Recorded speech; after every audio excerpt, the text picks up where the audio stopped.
ನಾರಾಯಣಂ ನಮಸ್ಕೃತ್ಯ ನರಂಚೈವ ನರೋತ್ತಮಂ ದೇವೀಂ ಸರಸ್ವತೀಂ ವ್ಯಾಸಂ ತಥೋ ಜಯಮುದೀರಯೇತ್.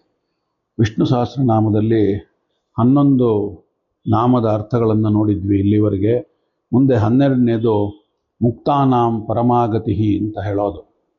ಇದಕ್ಕೆ ಮುಕ್ತಾನಾಂ ಪರಮಾಗತಿಗೆ ಮೊದಲನೇ ಅರ್ಥ ಮುಕ್ತಾತ್ಮರು ಅಂದರೆ ಎಲ್ಲ ಮುಕ್ತ ಜೀವರು, ಅವರು ಸೇರಬೇಕಾದ ಮುಖ್ಯ ಸ್ಥಾನ ಹಾಗೂ ಅವರಿಗೆ ಮುಖ್ಯವಾಗಿ ಆಶ್ರಯ ಅಂತ ಹೇಳಿ.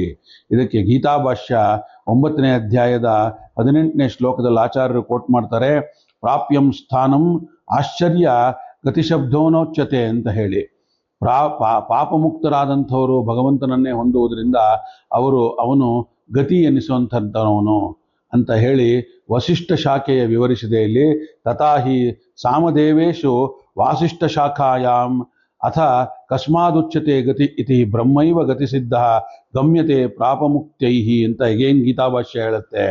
ಈ ಅಭಿಪ್ರಾಯಗಳಲ್ಲಿ ಗೀತಾಚಾರ್ಯನೂ ಕೂಡ ನನ್ನನ್ನು ಗತಿ ಎಂಬುದಾಗಿ ಪರಿಚಯ ಕೊಟ್ಟಿರೋ ಅಂಥದ್ದು ಗೀತೆಯಲ್ಲಿ 9ನೇ ಅಧ್ಯಾಯದ 18ರಲ್ಲಿ ಭಗವಂತನೇ ನುಡಿದಿದ್ದಾನೆ, ಗತಿರ್ಭರ್ತಾ ಪ್ರಭು ಸಾಕ್ಷಿ ಅಂತ ಹೇಳಿ. ನಾನೇ ಗತಿ ಎಲ್ಲರಿಗೂ ಅಂತ ಭಗವಂತ ವಿಶೇಷವಾಗಿ ಸನ್ನಿಹಿತನಾಗಿರುವಂಥ ಶ್ವೇತದ್ವೀಪಕ್ಕೆ ಹೋಗದ ಹೊರತು ಜ್ಞಾನಿ ಮುಕ್ತನಾಗಲಾರ ಅಂತ ಹೇಳಿ ಆದಿಪುರಾಣ ಸಾರಿದೆ ಇದಕ್ಕೆ ಬ್ರಹ್ಮಸೂತ್ರದ ಒಂದು ವಚನ ಬ್ರಹ್ಮಸೂತ್ರ ಭಾಷ್ಯದಲ್ಲಿ ಆಚಾರ್ಯರು ಕೋಟ್ ಮಾಡ್ತಾರೆ, ಬಹುನಾತ್ರ ಕಿಮುಕ್ತೇನ ಯಾವಚ್ಛೇತ್ತನಂ ನ ಗಚ್ಚತಿ ಯೋಗಿ ತಾವನ್ನ ಮುಕ್ತಃ ಸ್ಯಾದೇಶ ಶಾಸ್ತ್ರಸ್ಯ ನಿರ್ಣಯ ಅಂತ ಆದಿತ್ಯ ಪುರಾಣ ಇದು. ಅದಕ್ಕೆ ಬ್ರಹ್ಮಸೂತ್ರ ಭಾಷ್ಯದ ಕೋಟ್ ಇದೆ ಅದಕ್ಕೆ 1ನೇ ಅಧ್ಯಾಯದ 3ನೇ ಚಾಪ್ಟರ್ನ 2ನೇ ಶ್ಲೋಕದಲ್ಲಿ.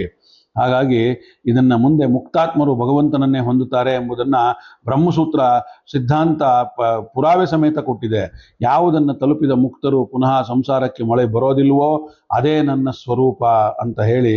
ಇದಕ್ಕೆ ಗೀತೆ ಅಗೇನ್ 15ನೇ ಅಧ್ಯಾಯದ 6ನೇ ಶ್ಲೋಕ ಹೇಳುತ್ತೆ, ಯದ್ಗತ್ವಾನ ನಿರ್ವತಂತೆ ತದ್ಧಾಯ ಪರಮಂ ಮಮ ಅಂತ ಹೇಳಿ. ಜೀವಾತ್ಮರು ಮುಕ್ತರಾದ ಮೇಲೂ ಕೂಡ ಅವರಿಗೆ ಜ್ಞಾನ ಕೊಟ್ಟು ಜ್ಞಾನ ಕೊಟ್ಟ ಗುರುಗಳು ಪ್ರಾಣನೇ ಮೊದಲಾದ ದೇವತೆಗಳು ಸೇರಿ ಅಧಿಪತಿಗಳಾಗಿ ಇರುವಂಥವರು. ಮುಕ್ತರಾದ ಚತುರ್ಮುಖನಿಂದ ಹಿಡಿದು ಮನುಷ್ಯೋತ್ತಮದವರೆಗೂ ಕೂಡ ಎಲ್ಲರೂ ಕೂಡ ಮುಖ್ಯ ಒಡೆಯನಾಗಿರುವಂಥವನು ಭಗವಂತನೇ ಅಂತ ವರಾಹ ಪುರಾಣ ತಿಳಿಸ್ತಾ ಇದೆ. ಅದರಿಂದ ತನ್ನ ಸಾಮ್ಯಕ್ಕೊಳಗಾದಂಥ ಮುಕ್ತಾತ್ಮರಿಗೆಲ್ಲ ಮುಖ್ಯ ಆ ಒಂದು ಆಧಾರನೂ ಅವನೇ ಆಗಿರುವಂಥವನು. ಹಾಗಾಗಿ ಇದನ್ನೇ ಕೂಡ ಅಥರ್ವ ಉಪನಿಷತ್ತು ಮತ್ತೆ ಅಗೇನ್ ಬ್ರಹ್ಮಸೂತ್ರ ಭಾಷ್ಯ ವರಾಹ ಪುರಾಣ 3 ಕೋಟ್ ಬರ್ತಾ ಇದೆ ಇದನ್ನೇ ಹೇಳ್ತಾ ಇರೋವಂಥದ್ದು. ಮುಂದೆ ಇನ್ನು 2ನೇ ಅರ್ಥ ಇದಕ್ಕೆ ಬರುವಂಥದ್ದು ಮುಕ್ತರಿಗೆ ಜ್ಞಾನಾನಂದಗಳಲ್ಲಿ ಉತ್ತಮವಾದ ಎಲ್ಲೆಯನ್ನ ನಿರ್ದಿಷ್ಟವನ್ನಾಗಿ ನೀಡುವಂಥವನು ಅಂತ ಹೇಳಿ.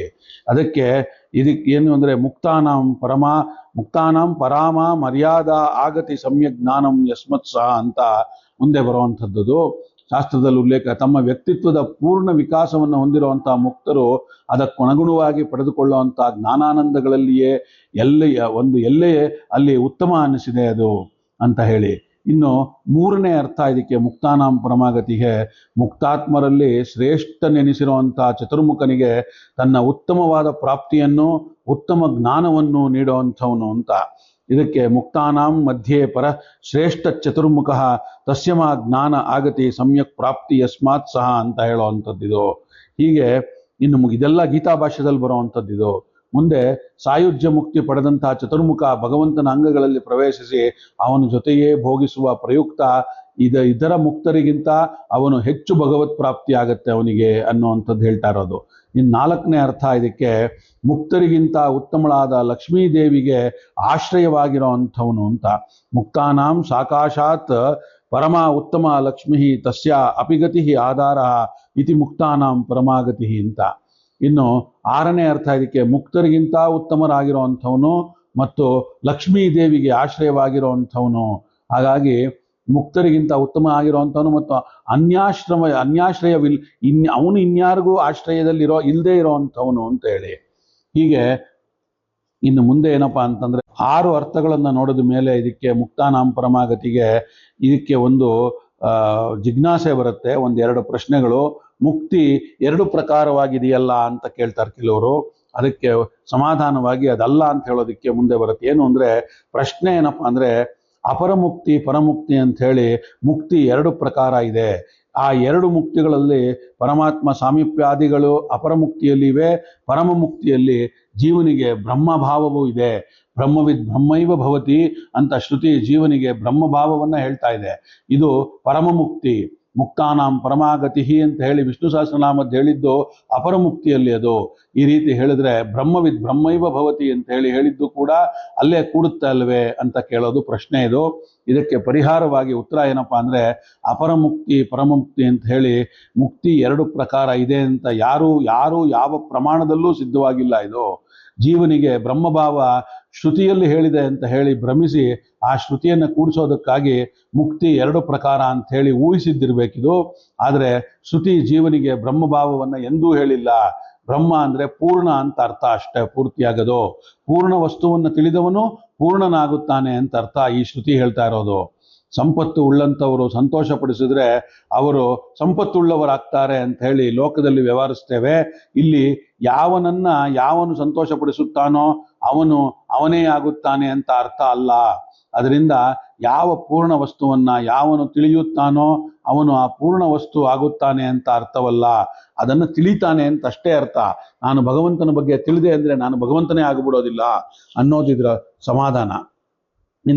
ಇನ್ನೊಂದು ಜಿಜ್ಞಾಸೆ ಏನಪ್ಪ ಇದಕ್ಕೆ ಅಂತಂದ್ರೆ, ಪ್ರಶ್ನೆ, ಪೂರ್ಣ ವಸ್ತು ಅನೇಕವಿಲ್ಲ, ಸಂಪತ್ತುಳ್ಳಂಥವ್ರು ಅನೇಕರಿದ್ದಾರೆ. ಆದ್ರಿಂದ ಪೂರ್ಣ ವಸ್ತುವನ್ನು ತಿಳಿದಂಥವನು ಪೂರ್ಣನಾಗ್ತಾನೆ ಅಂದ್ರೆ ಯಾವ ಪೂರ್ಣ ವಸ್ತುವನ್ನು ಯಾವನು ತಿಳಿಯುತ್ತಾನೋ ಅವನು ಆ ಪೂರ್ಣ ವಸ್ತು ಆಗುತ್ತಾನೆ ಅಂತಲೇ ಅರ್ಥವೂ ಆಗುತ್ತೆ ಅಲ್ವೇ ಅನ್ನೋದೇ ಅದ್ರ ಕಂಟಿನ್ಯೂಷನ್ ಪ್ರಶ್ನೆ.